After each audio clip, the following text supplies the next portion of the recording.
Hey everyone, welcome to Served. I can't speak for the entire team, but I've missed you. Like this, we were on quite the pace there for Roland Garros or French Open, whatever you want to do with it. Going from the pacing of every day to this little weekly show that we have is it's different. I mean, we pumped the pace, and luckily our listeners tuned in even more. So we feel so lucky that you give a shit about this little show. But JW, have you recovered yet? I feel like that mirrors what you've described, mirrors tennis in general, right? This is like we had a week of Sunday morning after a lot of Saturday night. We're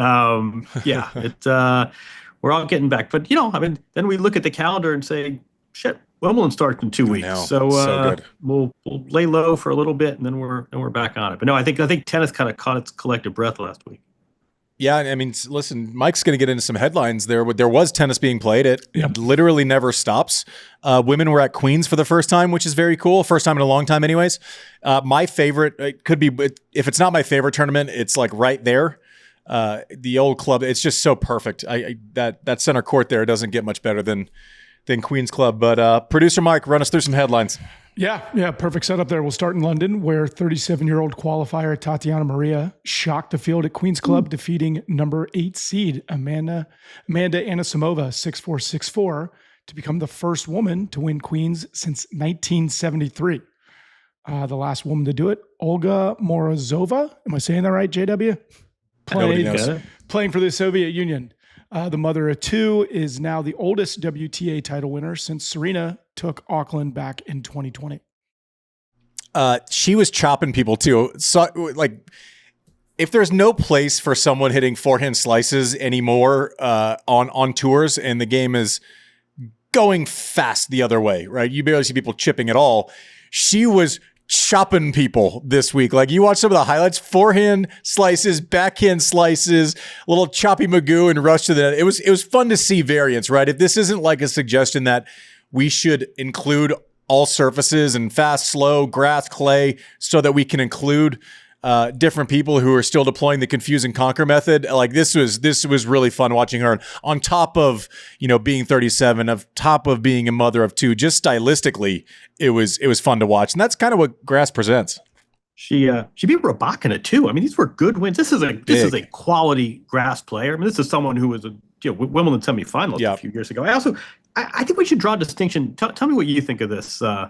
About someone who has kids, hey, it's the mother, it's a neat stat, and someone whose kids are old enough to appreciate what mom is doing. It wasn't like the kids were in the nursery while she was playing. They were sitting there courtside watching their mom triumph. Coaching. And coaching, exactly. She had a great line. She said, she had a bunch of these sort of anything you could set your mind to, and, limitations are there to be surmounted. And then she said, and we're all going to eat some crap with Nutella. But I think the same thing when I see Novak. I think there's a big difference between simply having children and having children who can appreciate what their parent is achieving. And it was really nice to see. And I think she lost in the first round of Roland Garros to Krejcikova and sort of went quietly, but put her on grass. And Tatjana Maria is a completely different player. Watch for her at Wimbledon. Well, I'll tell you this, like, grass maybe more than any other surface, just because we see it less. And for me, it was the case. Everything I did well was stunted by clay. Like, every single thing I did well was 20%, and that might be giving myself credit, worse on clay. As soon as I stepped on grass, like that train ride where you go the underground and come up the other side and there's grass waiting for you, is my favorite day of the year. Every year, instantly better. But I was talking with, I was on a golf trip with Roger 6 weeks ago or something like that, and we were just talking about it. And I was trying to tell him how bad I would have been at having kids on tour. I remember he used to say it like the Blue Ash Hyatt place, hashtag not a sponsor, with all of his kids in the same room. And that's when they were young. I go, I can't even handle that in day-to-day life without having to play the finals of Cincinnati. So props to the parents. It's hard without juggling the mess of time zones and tours and everything else. So what a superhuman week from Tatjana Maria. It was just fantastic tennis. I love seeing it at Queen's Club. It's my favorite. So props to her. Just chopping fools. What else we got, Mike? The women's British number one overall, Emma Raducanu, withdrew from the Berlin Open, citing lingering back issues. She said, "I'm not overly concerned that the back issue is something serious." Any concerns for you guys on this, or is it just smart scheduling ahead of Wimbledon? Or neither. I don't know. I kind of say this sensitively. When I hear this, I think it's just her thing. Like, some people I think have to feel perfect to go, right? And some people can have a sore back and choose to go. The way Emma's mind works, when it's right, it's fantastic. But there's no right or wrong way, because I was the other way. Like, I was trying to come back too early from, like, a hamstring injury where you get, something done, treatment done, and they say 4 to 6 weeks, and I'm trying to be back in 2 or 3 weeks. Therefore, I'm ruining it for the next 3 months. Like, I did that my last year on tour. So it's not to say she's wrong. It just, these types of stories don't surprise me anymore. And I think she just needs to feel physically almost perfect to have a go of it. What do you think, JW? Yeah, I think context and given her track record, not especially surprising. And I think she is nothing if not a realist. You're the number one British player. You're now in the top 40. I mean, it's possible she could be seeded, and you have a lot of attention. Crassly, you probably have a lot of bonuses that are triggered with good performances at Wimbledon, a lot of expectation.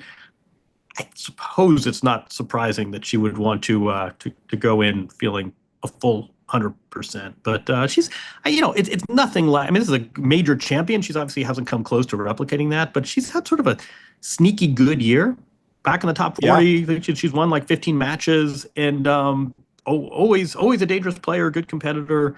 It does seem to be par for the course for her, that if things are not 100%, she ain't playing. So I wouldn't read too much into this. Well, let's level set. Outside of one tournament, this is her best year so far consistently. Yeah. Right? She's playing every week. She's winning matches every week. Mike, let's roll through this, because I think our guest for the week, which we are pumped about, I can't wait to hear his thoughts on the masterpiece we watched Sunday a week ago. Darren Cahill is going to be our guest today. I cannot wait for his wisdom. But Mike, let's get through these headlines so we can get to the Cahill. Yeah, just a couple more. In Stuttgart, Taylor Fritz claimed the title, his first title of the year, in straight sets over Alexander Zverev, moving Fritz up to world number 4, heading into Wimbledon. With the addition of Ben Shelton over the weekend as well into the top 10, it marks for the first time since 2006 that 3 American men are in the ATP top 10, going back to Agassi, James Blake, and you, Mr. Andy Roddick. Yeah, Fritz is, don't sleep on Taylor Fritz on grass. I want to say, I'll get this slightly wrong, but if I'm not perfect, you get the gist of it. I think he's won 7 or 8 times on tour, and 4 of them have been on grass. He was a couple of points away from the semis where he would have played Kyrgios. He beat Zverev in a pretty dramatic 5-setter last year. And then at the time I was shocked by the loss to Musetti, and Musetti has basically built on that and made it normal for him to be at the tail end of tournaments. But no surprises. Taylor needs this shift to grass. He would probably tell you, I feel like I'm playing well, but I haven't quite hit that results metric, the results that I'm used to. And props to Ben. If he can figure out that serve on grass, it is just a nightmare. You look to him start running. I'd like to see him jam people more on body on this surface and kind of make them go like T-Rex returners where you can't extend your arms sometimes, and then it opens up the other ones. But no surprise here with, TP playing great, and Taylor, the run to the US Open final last year. Ben has been kind of a really consistent build. He's not taking, you would see him have big result and then not play well for 2 months and then big result. It seems like he's finding that steady cadence and consistently winning matches that he's supposed to win, which is a big deal. I'm not saying that dismissively. That's the next step for him, and it seems like he's hot on that trail. New management as well for Ben Shelton that came out last week. Nice poach by WME IMG. And Taylor, yeah, he has been very sort of stoic and macho about it in a good way, but he has not been 100% physically. So for him to start winning titles, he's kind of, remember the Kobe stopper? Remember Ruben Patterson? Fritz is kind of the Zverev stopper.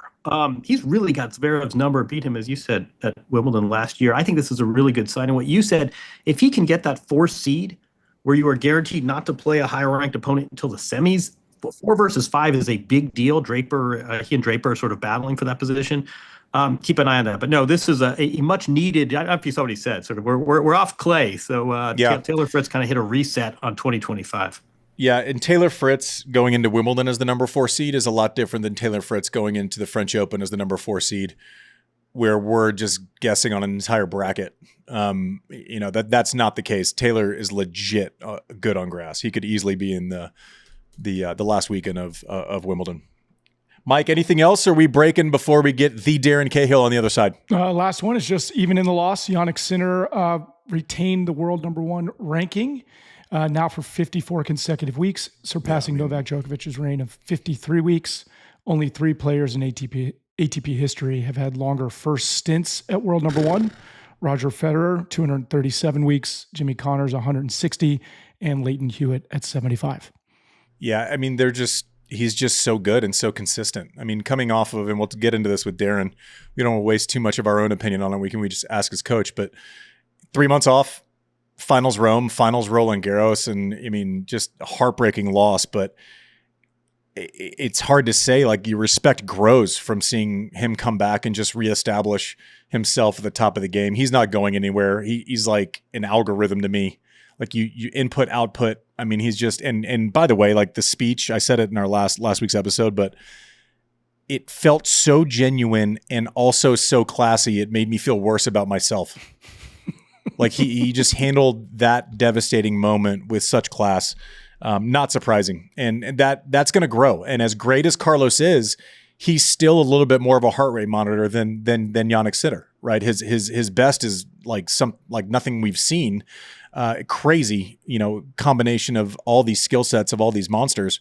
But Jannik is there every single week. And it's just so impressive. And it's like, here we go again with these two, right? We thought we were going to get a break, and some random schmucks like me might sneak through and steal one. But these guys feels like they're going to be greedy for a long time. We'll be back on Served after the break with Darren Cahill.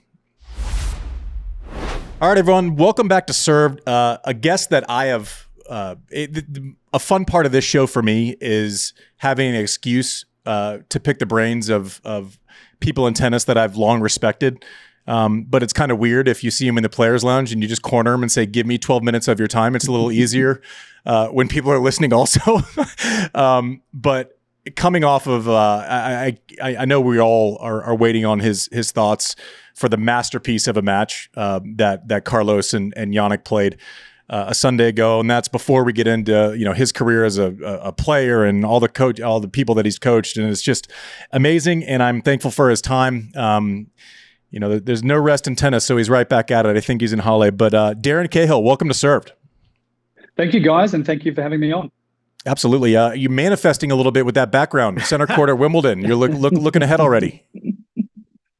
I was saying a couple of years of COVID, trying to get a little bit creative with the backgrounds and trying to spice things up a little bit. So, yeah, this is one of them. I figure also with Wimbledon coming around in about 10 days' time, what a better background to have. So yeah. It is the holy grail of tennis. So you never get sick of looking at that court. As you know, Andy, it's an incredible place to be able to walk on and experience firsthand. And it's, for us anyway, it is the best experience in tennis. I had so many feelings watching the final between Jannik and Carlos. One was gratitude that in the vacuum of retirements of Serena and Roger and Rafa, and it's like, here we are again with these rock stars who are responsible citizens and seem to have respect for the game and the people around them, and then it's just, I feel like we skipped a step, right? Like, I feel like we went from one type of tennis to these monsters who are, powerful and fast and consistent, and they don't really make errors like we used to miss sometimes, right? Like, what were your feelings before we get to kind of the emotion set of a result? Like, these two they're kind of different, right? Yes, they are. No question about it. I struggle a little bit to start comparing them to what we've just had, because what we've just had, I think, is the the biggest domination that we've seen in tennis with Federer, Novak, and Rafa. And so I think it's unfair on Carlos and Jannik, especially, to start saying these two guys are going to walk straight into the shoes of those three amazing players, the greatest of all time. So I don't want to put that pressure on these two guys. At the moment, they're doing a great job. They know how big the shoes are they have to fill. They've got the benefit of being able to study these guys for the last 10 years as they were juniors coming through the ranks and getting to their teenage years. They've been able to closely watch these guys and practice with them. I know Rafa took Sinner under his wing and spent a couple of weeks with him in Adelaide during the COVID years, and he got a chance to understand how Rafa goes about his business and how hard he trains. So these guys are coming in with an incredible education behind them. They know what it takes to get to a certain level. So they've got a head start on everybody. And I feel like what's happening at the moment is you've got that next tier below, and Zverev is still there, but then you can talk about Shelton and Rune and the likes of those players coming through, and they are watching closely, and they are doing things to try to bridge the gap. So I don't think you're going to have the runaway domination that we had for 15 years with three players. And then you throw in Andy Murray as well. Andy was an amazing player, so it was the big four for a certain period of time there. So we won't have that runaway domination. But at the moment, these two guys, they're trailblazing for a kind of a new style of tennis as well. As you said, these guys hit the ball so damn hard and they rarely miss. And the scary thing about it is when they're playing well, they're actually playing with margin. Even though they hit the ball really hard, it's not that risky tennis. So they're making the really, really difficult look pretty simple at times. And that's what greatness is about. And so far, they're doing a wonderful job, both these guys. Yeah, I mean, the biggest thing about the comparisons to the big three and the big four is the length of time that they were able to sustain it. It's not a moment in time and a snapshot of 2 or 3 years or 4 years, or even Andre would tell you he was, he'd be in for 18 months, 2 years, and then it wouldn't be as good for 2 years, and then he would kind of check back in, and it wasn't this consistency, and that's where the big three or big four have reset. And you mentioned how hard they hit with margin, Darren. I went down to watch Jannik courtside last year at the Open, and I hadn't really I'd seen it kind of that bird's eye view that tells you nothing, that we see on TV and that we see when we're up high in a stadium. I was amazed at the height he was still able to generate, hitting it as hard as his margin over the net is stock shot is 3 or 4 feet above, and it's diving over the net. Like it's to me, it's like I'm so happy that I don't have to deal with that anymore. But is that the biggest change you've seen from, let's say, coaching, Lleyton, where the ball flight was pretty consistent, it was a flat, you kind of knew what to expect. Andre taking cuts, it's this piercing ball flight. But when he had a different gear when he was kind of trying to take your legs away versus when he was kind of ramp it up, and kind of that knockout punch. Jannik, it seems like he just comes out and just smothers you with that ball, and you can feel his margin, I would guess, but it's a safe shot. The two biggest things that have changed in especially men's tennis, but also throw women's tennis in there as well, is the technology has changed a lot. So you were probably at the end of your career when Luxalon came around. They started messing around with strings and racket technology, and they were able to generate a lot more power these days. And with the string technology, they can hit the ball with more spin. And once you hit the ball with more spin, you can take a bigger swing at the ball. And then you can open up more parts of the court as well, so you can make the court a lot bigger for yourself. But the physicality has improved a lot. So these guys, with more years, more knowledge, more technology, more education, better coaching, better fitness trainers, better physios, the players now have bodies that they feel like, if you're a 23-year-old, probably you've got a 28, 29 physically ready body. Whereas back in the day, 20, 30, 40 years ago, you didn't mature into your body until you were much later because of the fact we just didn't put the building blocks in place at the early ages. So we are training the players a lot better these days, more educated, especially in the physical training, way more educated in how to look after the body and make sure it recovers and you're able to come back out and do it again the next day. I know when I was playing, I would have 3 or 4 days of really hard training. Then it would take me 3 or 4 days of rest just to recover. These guys don't need the rest these days because they're doing all the things that lets them come back and keep those building blocks and keep maturing and keep building a better body. So the physicality has really changed. The other big thing also is the sliding. especially on the hard courts. Crazy. We've seen it on the clay all the time, but these guys now don't care what surface you play on.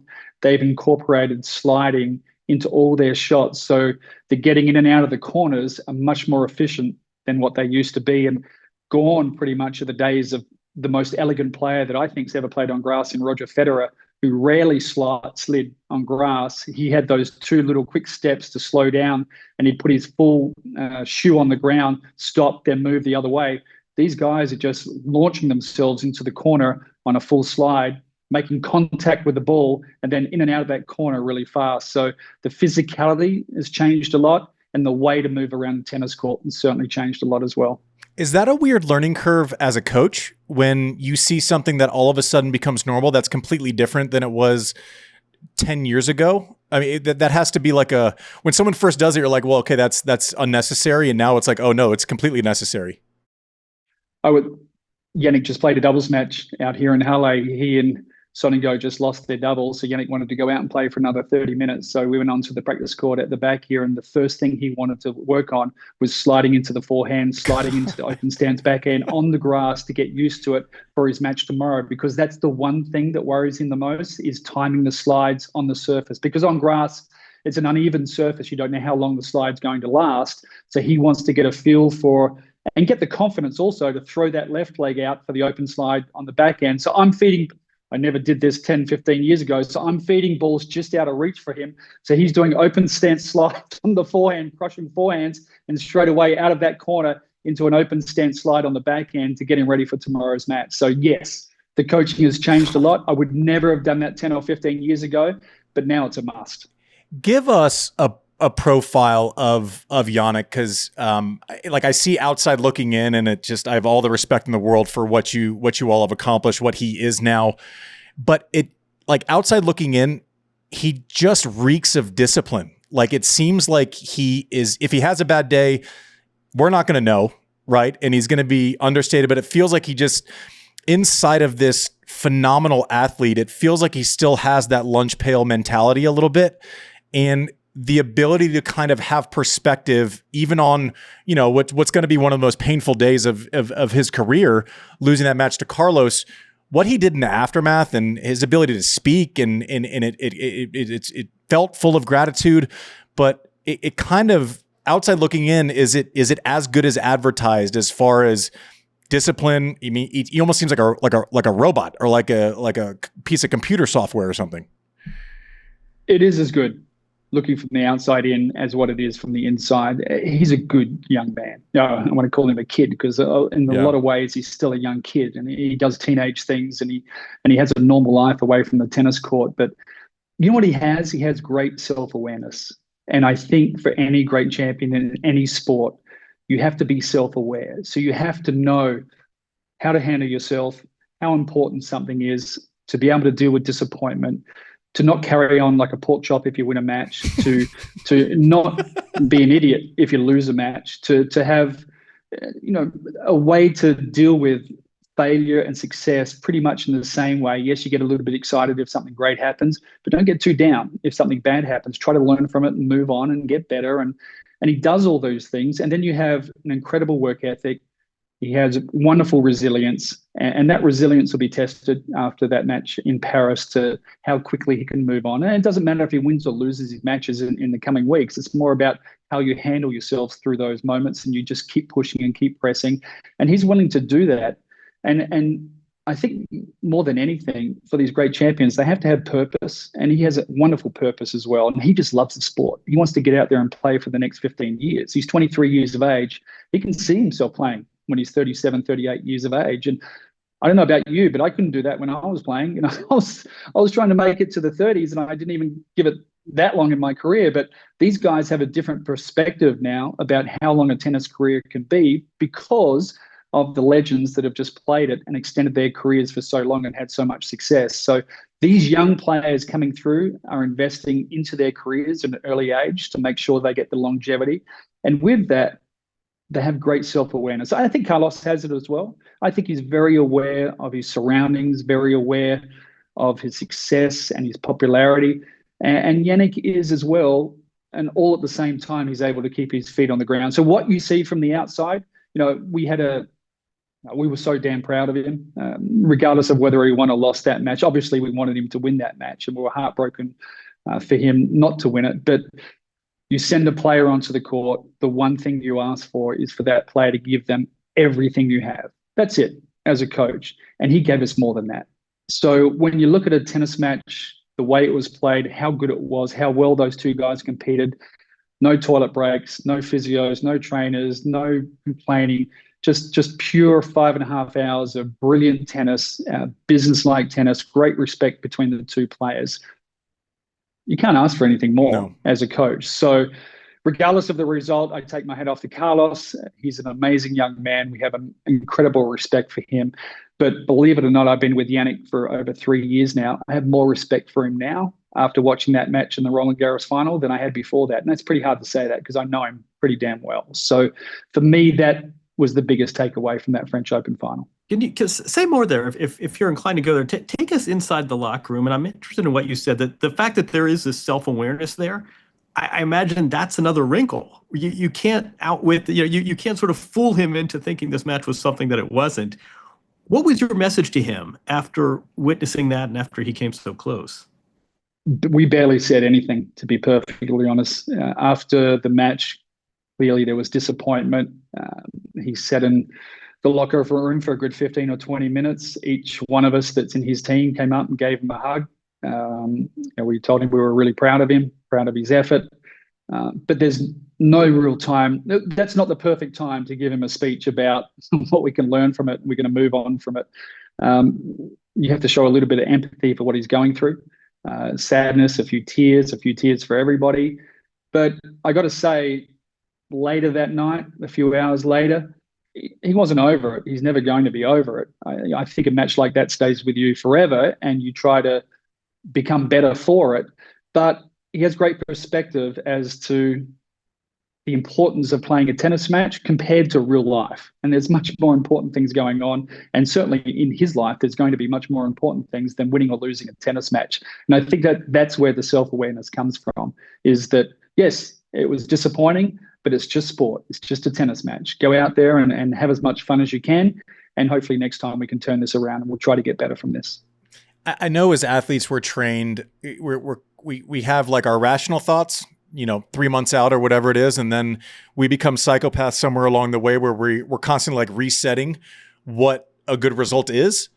I mean, I got to think 4 months ago, before, the 3-month suspension, someone tells you come straight back in Rome, which is like a pressure cooker for an Italian. And they hadn't seen number one Jannik yet because he wasn't able to play last year. So this Jannik that we know now is different than the last time Rome saw him. You make a final there, and then your body holds up over 5 hours and 40 minutes without actually having, kicked the tires too much over 4 months. 4 months ago, you go outstanding.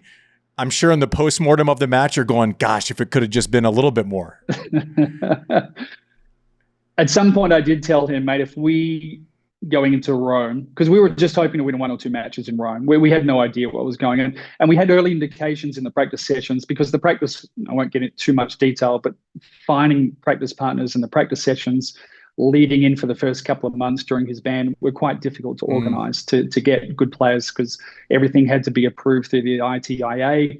Basically, we were hitting at one of his sponsors, Lavazza, who's one of his sponsors near Monte Carlo. They had a backyard clay court, and that was really the only court that we could practice on. So they were kind enough to open up their doors and cook for us every day. That was the greatest thing of the 2 months, is that we had so much fun hitting at the Lavazza house and having dinner lunches with the family, and they had chefs cooking for us, and we had a ball for 2 months. But the tennis was sort of second priority.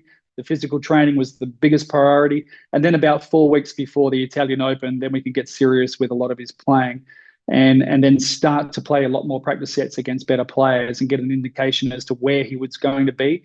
And to be perfectly honest, a lot of his practice sets, we weren't overly confident going into Rome. So we were just hoping to win a couple of matches in Rome to find his match legs again, because you can do all the training in the world, but it's completely different to actually playing a match when you've got those nerves and the anxieties, and you've got 10,000 people in a stand yelling and screaming, and you've got to turn up to the courts and do the media and do the obligations. And all those things go into just taking a little bit of energy away from you. So Winning a couple of matches in Rome was a big bonus for us.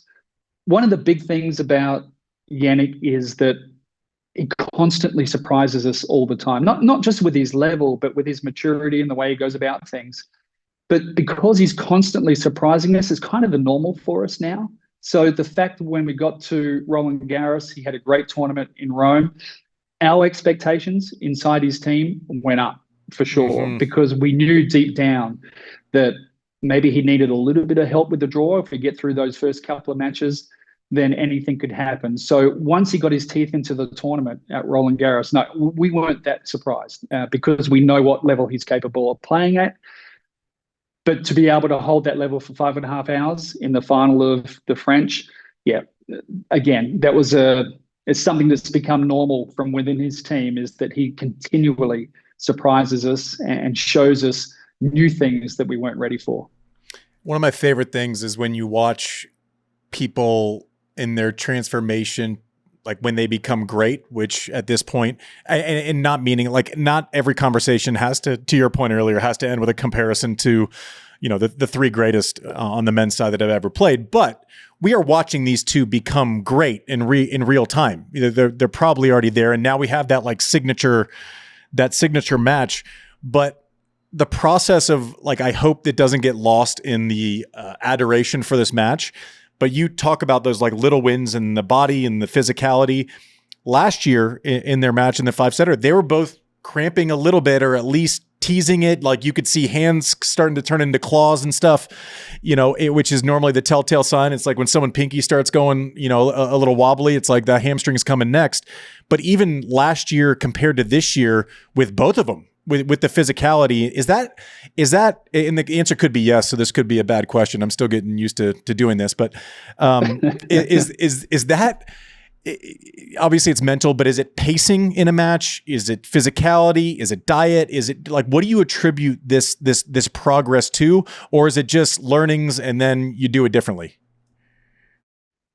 I think it's experience and maturity. So tennis is a little bit different now because you don't get a chance to play that many 5-set matches. So Davis Cup is different to what it used to be. A lot of the Masters Series events used to be 5-set finals back when I played. A lot of the tournaments, the Miami Open, the Lipton International used to be 5 sets from the first round. So playing 5-set matches is something that you learn as you go.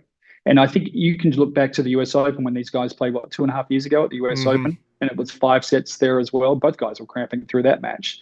And then you go to the Miami match they played, and both guys were cramping. In that one, I think it was Carlos that cramped up in the Miami match, and Jannik ended up winning that match.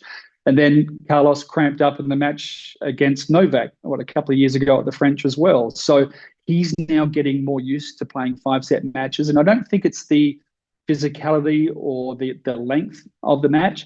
It's more the nerves that goes into it. Yeah, and it's learning to deal with how you control yourself, how you control your emotions, when to play the score more than playing each and every point. So there comes a time when you're up set all 4-2 in the second set, and you're not running corner to corner when the other guy's serving and the other guy has 30 love. You can let a game or two go, trying to save some energy, and you play the score more efficiently. One of the greatest players to do that was Pete Sampras, who played the score better than anybody. So these guys, you don't start playing 5-set matches and know that instantaneously. You have to learn that as you go. So these guys are becoming better educated playing 5-set matches, and they're dealing with their anxiety and their nerves much more efficiently than they did a couple of years ago. And that's why you're seeing them stronger now as those 5-set matches progress. So I also have fun. I nerd out at different things where, you all decide midstream a couple years ago to bring the foot up on a serve, and then Jannik shows up and we haven't seen him for a little while. And, or I noticed it, especially in Australia this year. I don't know if it was I don't know if it was because of the surface or whatever, but all of a sudden he's throwing in that quick little jabby cross court drop shot. It has to be a blast. I assume the learning curve is quick, because to change a service motion midstream before Wimbledon a couple of years ago it's either going to work out perfectly or we're committing you.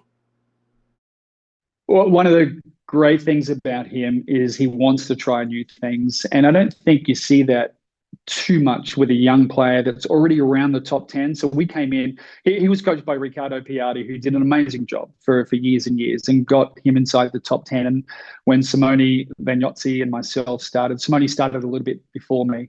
And then I came along sort of this time 3 years ago. I think he was ranked about 14 or 15 in the world.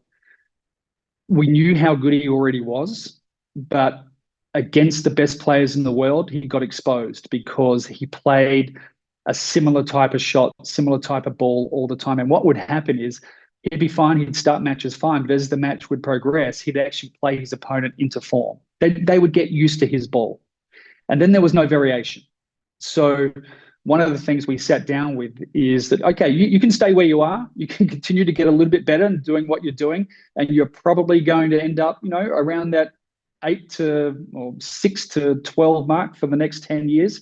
And God bless you. If you want to do that, that's great. But if you want to be a great player, if you want to give yourself a chance of winning majors, then we need to add things to your game. And so we went through it. We went through a change to his backhand. His backhand changed. Simone shortened his backhand. He used to take the backhand quite high and used to be a figure eight loop. He pulled it straight down now, and it's a very efficient straight through the line of the ball shot. We said it was a 3-step plan with his serve because his serve was very side on and there was no shoulder rotation in his serve at all. So we started with the feet apart action with the shoulders, and then we moved it to the step up. The reason why we went to the step up right before Wimbledon one year is he took that bad loss. He thought it was a bad loss. It was. Daniel Altmaier played incredibly well and beat him in 5 sets at Roland Garros in the second round. But he was pretty disappointed with the way he served and the way he played. And he said, where are these improvements going to come from? And then we sat down and we spoke about, okay, the next thing that we need to do is progress your serve. And we both believe you're better with a step-up serve. We were going to do this at the end of the year. This is going to be the next progression with your serve. He goes, no, I want to do it now. So within a day, we went to the courts in Roland Garros. He goes, all right, what do I need to do? We copied John Isner a little bit at the start. Not a bad serve to copy. And then he formulated his own feeling and action from what he thought was best.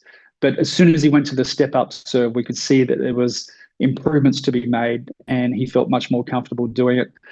Changed his court position. He zigzags a lot better now. Instead of playing more laterally on the tennis court across the baseline, he's in and out of the baseline much more efficiently, a little bit like Rafa does when he's playing on hard courts and trying to take time away from his opponents, using the drop shot a lot more effectively, coming in more. He's more comfortable on the volley, using a slice backhand occasionally. He doesn't use the slice backhand all that match. I've got to say, one of the players that I tapped on the shoulder, he lost to Novak a couple of years ago at Wimbledon in 5 sets, won the first 2 sets. Up 2 sets, right? Came back, exactly. Novak came back and ran away with the match. A little bit what I just said. Novak got used to his ball, got used to the shape, got used to the pace, and then just locked in like Novak does and doesn't miss, and won the last 3 sets reasonably easily. And I saw Novak, and he's always great with this. He's always been incredible when you tap him on the shoulder. And I said, hey, listen, I just started with Jannik. Don't tell me anything you don't want to tell me, but can I ask what you were feeling out there? And he was incredible. He basically said, hey, listen, good luck with working with him. Yeah, hits the ball great, but there's no variation. So, there's no shape on his shot. There's no height over the net. Doesn't come to the net. He's not trying to bring me in.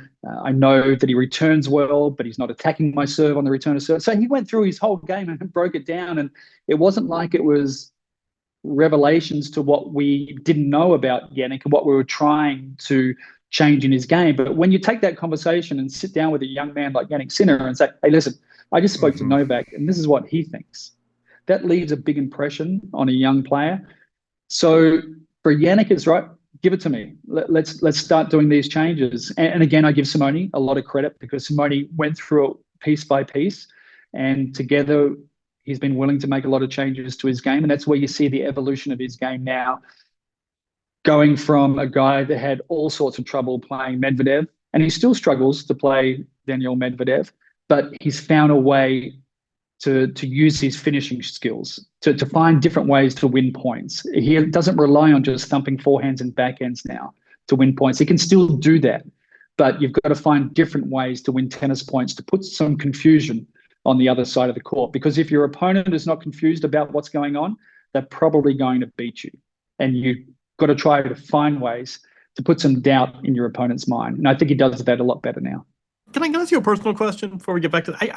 I feel like this is a point that not a lot of people know about you. They know that you've compiled this Hall of Fame worthy resume, and you've coached Andre and Simona Halep, and now Jannik Sinner, and you've sat courtside. And that pain in the ass Hewitt. Don't leave out Hewitt. That Hewitt guy. The ultimate pain in the ass. You've had your share of victory dinners.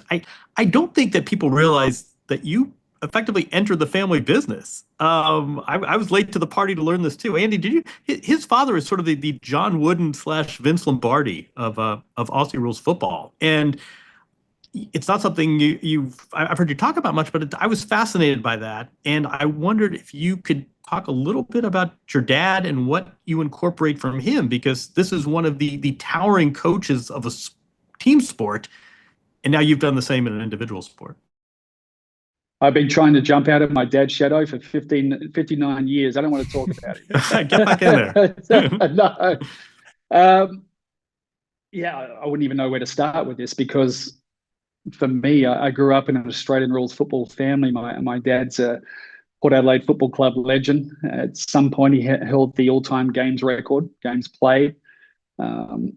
Pretty close to winning we call it the McGarry Medal, which is the best and fairest player back in South Australia. I think he finished runner-up a couple of years, but he really cut his teeth and made his mark coaching back in South Australia, the Port Adelaide Football Club. And I think he won 10 premierships out of 11.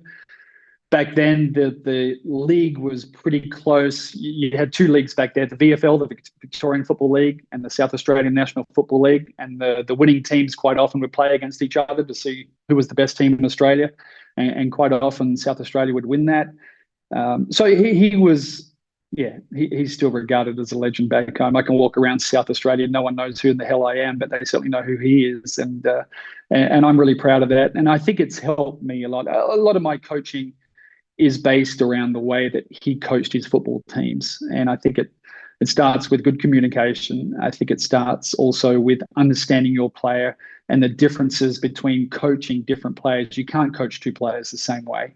And you have to be able to coach through their eyes and getting to understand the player and where their strengths and weaknesses lie and how you can try to educate them to become better at what they do. And, I'm all around making a better person as well. I think if you can create and make a better person, you're going to make a better athlete. And I think that hopefully that runs true to a lot of the players that I coach. And I wouldn't work with anyone I didn't like. I think it's really important to be connected to that person as a person, not necessarily as an athlete.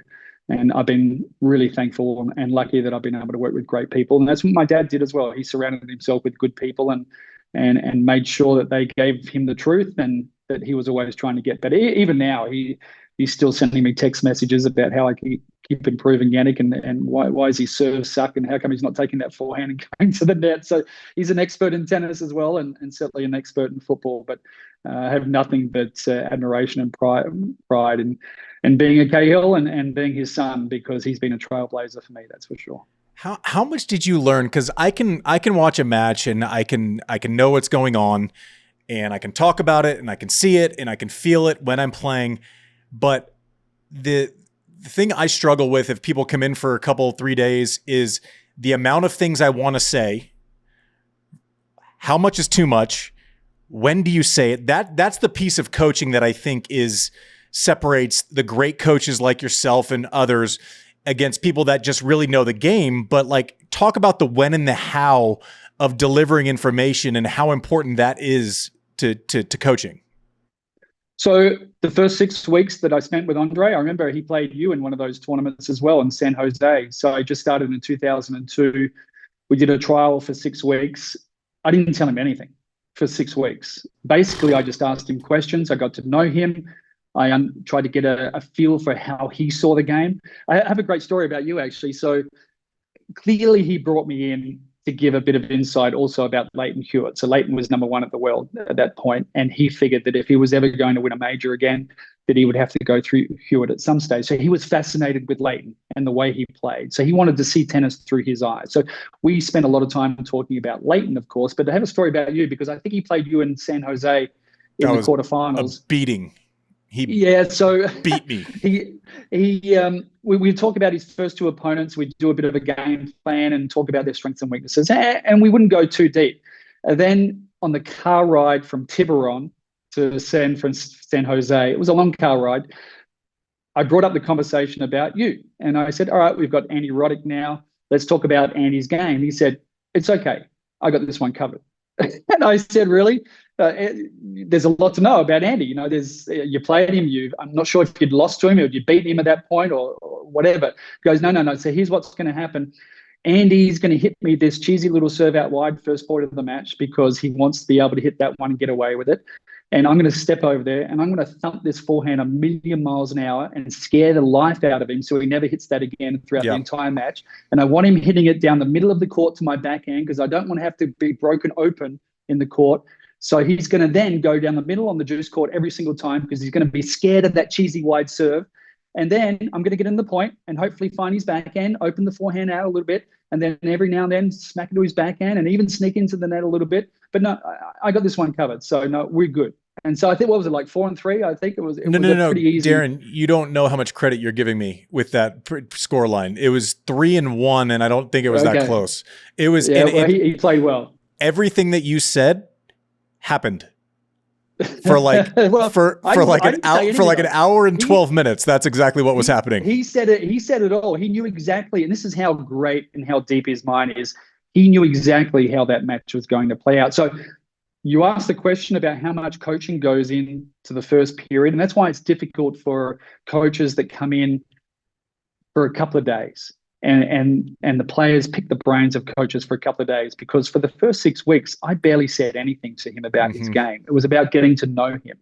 And once you get to know him and you form that trust and he asks you questions and you can give answers where hopefully they're deep and meaningful and well-educated, then he becomes more confident in the information you're giving him.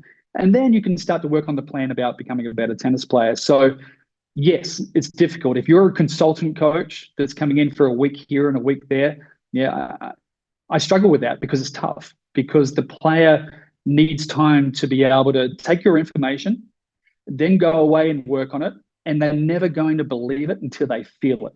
And sometimes feeling something on a tennis court can take days or weeks.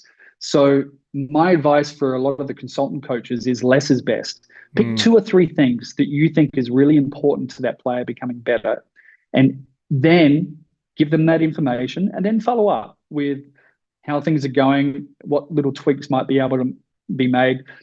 I speak to Andre about this all the time because his mind goes at 1,000 miles as well, and he will help anyone that picks up the phone. If you're a tennis player and you want to come to Las Vegas and hit some balls with him, he will pick up the phone and tell you to come. It's been hundreds of tennis players, male and female, that have come through Las Vegas that he's practiced with. But he will also give a lot of information to the player. And sometimes it's a little bit difficult for that player to absorb a lot of that information. And so I tell him all the time, mate, just pick 2 things that you think are really crucial to that player, and break it down for them. And when he does that, he is brilliant. That's like telling JW not to get a jelly donut at a buffet. Like, there's no chance that Andre can only say 2 things, right? Darren, just sitting here listening, and are you going to stop? You're really going to stop this? It's a long year. We'll see. He's such a good young man. I'm going to be 60 this year. Sometimes you know in your gut when the time has come. We had this conversation at the end of last year, and he wasn't supposed to release it, so he made a mistake at the Australian Open, and he walked into the locker room after saying it. Yeah. Wait. So he said something, and then that was how that's how it got out. So he went into the press conference, I think, after his first or second round at the Australian Open, and apparently he said, this is going to be Darren's last year coaching. And then he comes running into the locker room going, I just made a big mistake. I'm so sorry. Don't worry about it. It's okay. So it got out by accident. But the plan was, this is going to be my last year. Nothing's really changed at the moment, but it is a long year. I'm having so much fun working with him. You never know. But also my role, I'm not the main coach. Simone is the main coach. My role is whilst we communicate with everything that's happening, we do all the game planning, the technical stuff, the emotional stuff, I probably take care of a little bit more. Like this period after the French Open, that's why I'm here in LA, is maybe more important for me to be around. Simone's not here. There's a certain period of time where I feel like he knows the messaging that's going to come from me. He's picked my brain enough. He's always of the opinion that he's searching for better ways to and different ways to get better. So having a new voice, new set of eyes coming in is not a bad thing for him. So whether or not that happens remains to be seen. But it's still the plan at the moment, but it is a long year. And again, I can't stress how much I'm enjoying working with him. I don't know, man. Like hearing the way that you talk about coaching and hearing the way that you talk about players, I don't know. I think I might throw it into Vegas and call bullshit. Like I think that you have too much to give. I will. There's no response to that, but just let's clip this if I actually end up being right. But Darren, I'll say something that you would never say about yourself because that's just not the way you operate. I will die on the hill that you should be in the Hall of Fame for what you've accomplished for coaching. And I hope that happens for you. I would put my full weight behind that any day of the week. I think you've navigated really kind of difficult circumstances with a lot of class. You have a great reputation inside of tennis. It's not just presenting here on a podcast where he sounds good. He's consistent, at least the couple of decades that I've known him. We appreciate you coming on.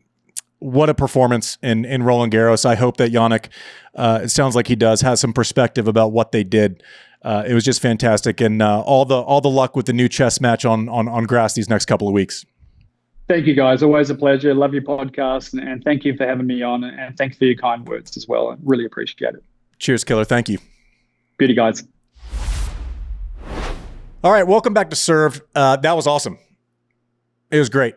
I mean, you listen to Darren Cahill talk and it's not, things don't happen by accident. Like it's not, he should be the person who has coached all these great players based on what he offers, his insights, how pragmatic he is with thought, how you think like long-term. I was someone who kind of was overcome by emotion and had to like make a decision. It seems like, the 3-step process with changing the serve over a year, it's just so patient, which you don't see in professional sports very often. JW, do you have any takeaways? Yeah. You know the phrase like fair dinkum is this Aussie phrase for just like straight shooter, down the middle, good guy, honorable.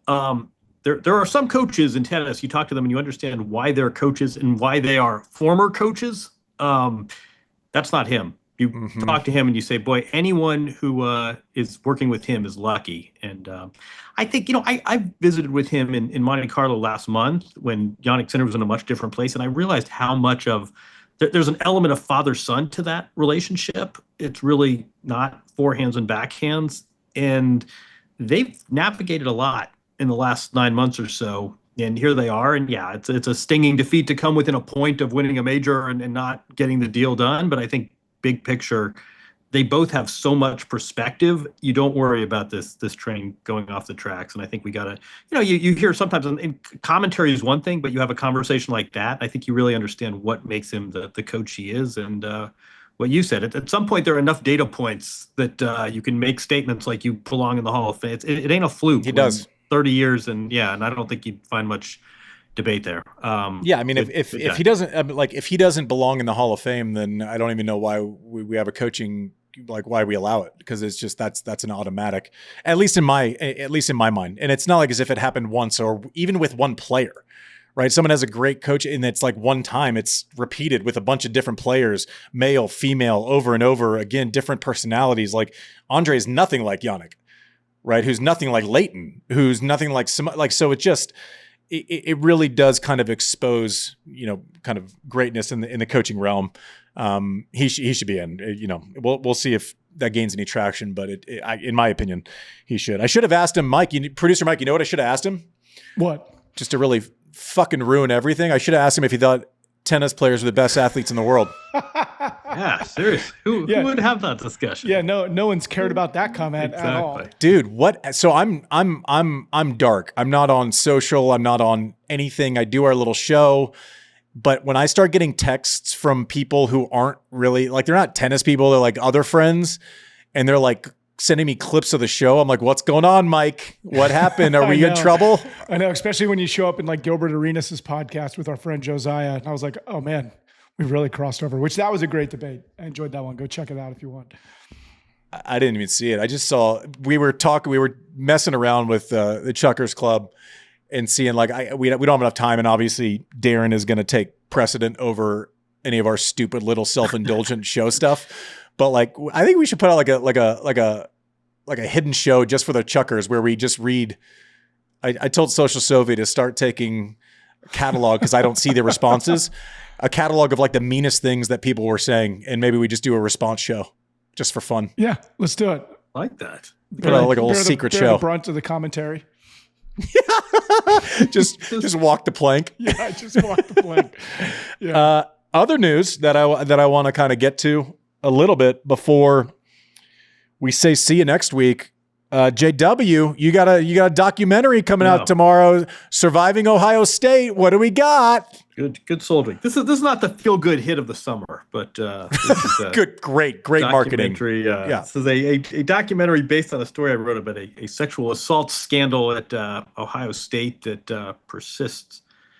This was a team doctor who was a sexual predator. The school did not act responsibly, and here we are years and years later, and there are still a lot of traumatized athletes. Powerful film. It premiered at Tribeca a few nights ago, and a number of these athletes came and saw this and felt validated. It was really an emotional night.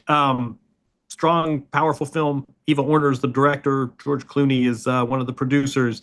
Not a feel-good movie, but I would immodestly, I think it's important, and pleased with how it came out. Thanks for bringing that up. I've been doing like a media tour a bit today, so this fits right in. But it's on HBO starting Tuesday the 17th. We will check it out. We'll have a nice offset between very serious stuff with Surviving Ohio State and dumb mean tweets on the Chucker channel. I don't know what it's called. I don't know. Mike, you have to figure it out. We're versatile. But anyways, thank you to Darren Cahill for coming on Serve today. We're spoiled at this point. I mean, we regularly have guests on where all I do is just learn for the entire time that they're speaking. And Darren certainly is no exception to that. We are lucky. Hopefully you feel lucky to be able to listen to these conversations. I know I certainly do, to be a part of them. Thank you for watching our coverage from Roland Garros and Quick Serves and the Andre episode, which if you haven't watched that, please go watch that. It's amazing. But it's just been a super fun ride, and we can't wait to continue it. JW, Techie Sean, producer Mike in the house. We will see you next week. Thanks.